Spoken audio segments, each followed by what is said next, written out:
here, linear axis, 0, L, 2L, minus L, minus 2L. And here in space, perhaps a little bit artificial, I have an area, 2L by 2L, which has a magnetic field pointing in the paper, and the magnetic field is constant in the paper. Here I have a loop which has sides capital L, and that loop is being moved by me with a certain velocity v, dragged into this magnetic field. And I'm being asked now, what is the induced current in this loop as a function of position, and what is the force on this loop as a function of position? I, Walter Lewin, have to drag it in. Is it positive force to the right, or is it a force to the left? Do I have to push it? Maybe it sucks in itself. I will use this point P as my reference point relative to this axis. Follow me closely. Before P reaches this point, there is no magnetic flux change, it's 0, so there cannot be any induced current. The moment that P hits minus L, there is going to be an increased magnetic flux through this surface. This is the surface attached to my loop, it's an open surface, and therefore there will be an induced current. The magnetic flux is increasing, and therefore there will be an induced current. If the magnetic flux is increasing in this direction, the current that will flow will try to oppose that increase, and so it will create an induced magnetic field in this direction, so that the flux in the paper doesn't grow so fast. Once the loop is completely inside, that means once point P reaches 0, there is no longer any flux change, and so there is no longer any induced current, and the current will stop once it reaches this point. And all the way from here to here, P being here to here, the magnetic flux will not change. But the moment that P emerges here, the magnetic flux, which is in this direction, is changing again. It's losing magnetic flux, so something is going to happen again.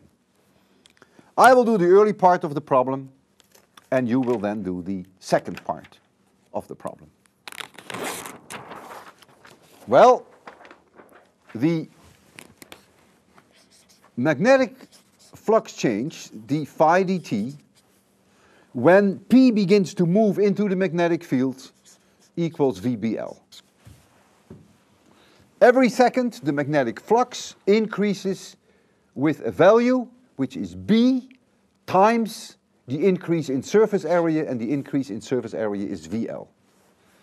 And so the closed loop integral of E dot dl along the loop that I have chosen, and let's not worry about signs, because we know the direction anyhow, equals VBL, and we already determined that in the loop, when it starts to enter the magnetic field, the induced current will be in this direction, so the induced electric field will be in this direction.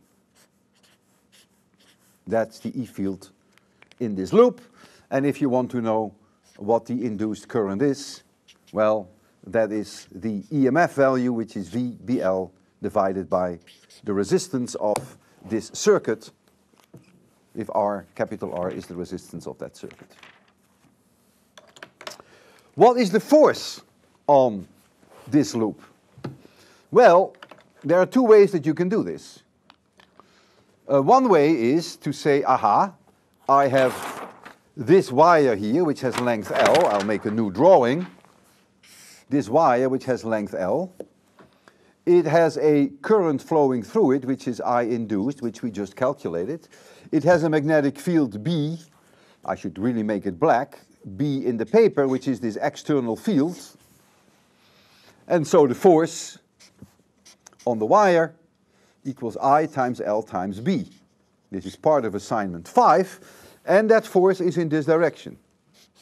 Remember, it is the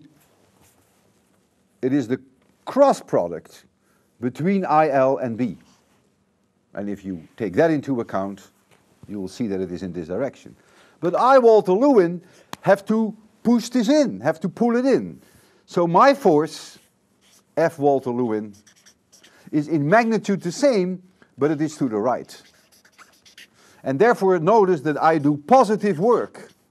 I do positive work, because the force is to the right, and I'm dragging it to the right. That's one way of doing it. There's another way which I like, and that is, as the current is flowing in here, there is power dissipated in that loop, which has a resistance R, and that power is I square R. That's the amount of work per second that is released in the form of heat in this whole loop. Well, who is going to provide that work per second? That's Walter Lewin. So this must be the force by Walter Lewin by the velocity with which I drag it through. Remember, this is also power. And if you solve this equation, you will find exactly the same value for my force. It must give the same answer. And I think you should convince yourself. Both methods give the same answer. If I make a drawing, a sketch of the induced current as a function of this linear dimension, L, 2L, 0, minus L, minus 2L, and if I draw here I induced, then we would agree that when point P, this is all relative to point P, when P is outside capital L, there is no induced current. Instantaneously, when P penetrates the magnetic field, it goes to a value BV L divided by R, and I call this negative, but it's really a counterclockwise current, and I would like to call a clockwise current positive. Then, while it's inside all the way from 0 to L, there is again no flux change. I stress that point. Here it is again. When the loop is in here, all the way marching up to here, there is no flux change. So the induced current goes to 0. And this now is the part all the way on the right side here. You do. I think you have all the ingredients now. You should have no problem.